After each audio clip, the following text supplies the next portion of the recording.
ଗରମ ଗରମ ଗରମ ବସି ହଉନି ହାଲଦିନ ଲାଇଟ୍ ଆହୁରି ଉତ୍ତାପ ବୃଦ୍ଧି କରୁଛି। ମୁଁ ଆଜ୍ଞା ଗୋଟେ କଥା କହିବି, ନୂଆ କଥା। ମାନେ ଏ ଗାଁରେ ଯେତିକି ପିମ୍ପୁଡି ଆମେ ଦେଖିଲାଣୁ, କାଲି ଗଲାବେଳକୁ ମତେ ଗୋଟେ ଅଟୋରେ ନଦୀକି ନେବାକୁ ପଡିବ। ଆଉ ପିମ୍ପୁଡି ହୋଲସେଲର ହେଇଯିବ। ଆଉ ଆମ ଗାଁ ବଜାରରେ ଯେତିକି ମିଠା ଦୋକାନ ସେଠି ଗୋଟାଏ ପିମ୍ପୁଡି ନାହାନ୍ତି, ହଜାର ହଜାର ପିମ୍ପୁଡି ମାରି ଆଉଛି ଆମମାନଙ୍କୁ ଦେଖିବୁ। ଆରେ ପଣ୍ଡା ଜନାର୍ଦ୍ଦନ କହୁନାହାନ୍ତି କିଏ ଦେଶର ନା କଣ କହିଲୁ? ଏ ଦେଶର ନାଁ ହଉଛି ଭାରତ। ଭାରତ। କାହିଁକି ଭାରତ ହେଲା, ଆର୍ତ ହେଲାନି, ସାର୍ତ ହେଲାନି? ଏ କଥା ଛୋଟ ପିଲାଙ୍କୁ ପଚାରିଲେ ସେ କହିବେ। ମାନେ ଏ ବଡ ବାବୁ ଭାତ ଖାଇବା କହିଲୁ। ଏଠି 5 ପ୍ରକାର ଭାତ ବିକ୍ରି ହଉଥିବାରୁ ଥବାରୁ ୟା ନାଁ ହେଲା ଭାରତ।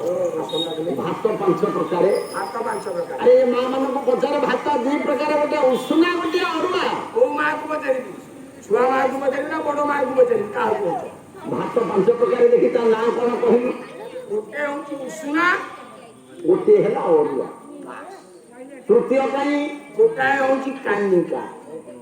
ଆରେ ହରେ ସେ ହଳଦୀ ଖେଚେଡି ଟିକେ ପଡିକି ନଡିଆ କୋରା ଟିକେ ଦେଇ ଚାଲିଛି। ଆଉ ଗୋଟେ ହଉଛି ଫ୍ରାଇଡ ଏଗ୍ସ। ସେ କଣ ବେ? ବିଟି ଗାଜର ସେ ଯୋଉ ଛୁଇଁ କଟା ହେଇକି ପଡିଥିବ ସେ ହଉଛି ଫ୍ରାଇଡ ଏଗ୍ସ। ଏତିକି ନା ଆଉ କଣ? ଆଉ ଗୋଟେ ହଉଛି ଓଡିଆ। ଆରେ ଓଡିଆ କଣ ଗୋଟେ? ସାହା ଜିରା ଦିଆଇ ତେଜପତ୍ର କିଛି ଇଏ ପଡିକି ହବ। ଆଉ ଗୋଟେ ହଉଛି ହଁ ବିରିୟାନୀ। ନାନି ନା ଅପାବେ? ନା ବିରିୟାନୀ, ବିରିୟାନୀ କୁକୁଡ଼ା ମାଉଁସ ବିରିୟାନୀ, ଛେଲା ଛେଲା ମାଉଁସ, ନାଲି ନେଳି ଭାତ, କୁକୁର ବାନ୍ତି କଲା ବେଳେ ଦେଖିବାକୁ ଯାହା ହୋଟେଲ ବନ୍ଦ କରିଦେବୁ ନା କଣ? ନା ନା ନା, ତାକୁ ଖାଇଲା ମାନେ ମତେ ଦେଖିଲେ ବିଷ। ଆରେ ପରମ୍ପରା ବଦଳି ଯାଇଛି, ଆମେ ସମସ୍ତେ ବଦଳି ଯାଇଛେ ରେ।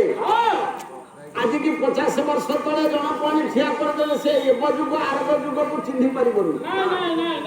ନାଇଁ ସନ୍ଧ୍ୟାବେଳେ ହେଲେ ଓଡିଆ ଘରର ଘରଣୀ ଓଢଣା ଟାଣି ଦେଇ ସେ ଯୁଗରେ ତୁଳସୀ ଚଉରା ନିକଟରେ ଡାକିବ ମା ବୃନ୍ଦାବତୀ, ଯେତେ ଶୀଘ୍ର ପାରୁଛୁ ମୋ ସ୍ୱାମୀ କି ନେଇଗଲେ ସରପଞ୍ଚ ମତେ ବିଧବା ଭତ୍ତା ଦବ।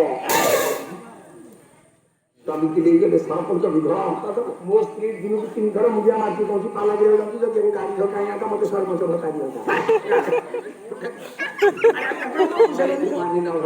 ପଇସା ଦଉନି। ଆରେ ପଇସା ତୁ ନେଲୁ, ତାକୁ ନଦେଲେ ସେ ବାଇକ ଲୋକ ଚଳିବେ କେମିତି? ତାକୁ ଟୋଟାଲି ପଇସା ଦବାନି। ପଇସା ପୁଣି କୁଆଡେ ଦଉଛୁ? ପଇସା ଦଉଛି ମୋ ହାଫ ସ୍ତ୍ରୀକି। ସ୍ତ୍ରୀ ତୋର ଗୋଟେ ହାଫ ସ୍ତ୍ରୀ କଣ କି? ହାଫ ସ୍ତ୍ରୀ ହଉଛି ଶାଳୀ। ଦେଖ ସେ ଯେ ହାଫ ସ୍ତ୍ରୀ ସେ ଦିନେ ନା ଦିନେ ଫୁଲ ସ୍ତ୍ରୀ। ସିଏ ପୁଣି କେମିତି? ମୋ ବଡ ଭାଇର ଗୋଟେ ସ୍ତ୍ରୀ ଥିଲା, ମୋର ହଉଛି ଭାଉଜ। ଆମର ଭାରତୀ ନଦୀ କୂଳରେ ଘର। ଚତୁର୍ମାସିଆ ଦିନ ବୁଢୀ କୁଟା ଆଣିଆ ଗୋଳା ବେଳକୁ ନାଗ ସାପ ତା ଦେହରେ ଥିଲା।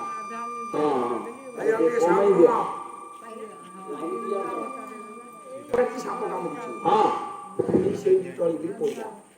ବାପ ଘର ଲୋକ ଜାଣିଲେ, କହିଲା କଣ ନା ଚମ୍ପା ଯାଇଥିଲା କୁଟା ଉତାରିବାକୁ, ସାପ କାମୁଡି ଦେଇଛି। ନା ଜାଣିଥାରା ହେଲା ଆଉ ତା ଭଉଣୀ ମରିକି ଅଛି, କାହିଁ ଆଉ କୁଆଡେ ଦେବ, 60,000 2 ବର୍ଷ ତଳେ ଦେଇଥିଲେ, ସେଇଆକୁ ଦେଖିଦବ। ଯିଏ ଥିଲା ହାଫ ସ୍ତ୍ରୀ ସିଏ ମୋ ଭାଇର ଫୁଲ ସ୍ତ୍ରୀ। ବୋଲେ ଅଖିଳ ବ୍ରହ୍ମାଣ୍ଡ କର୍ତ୍ତା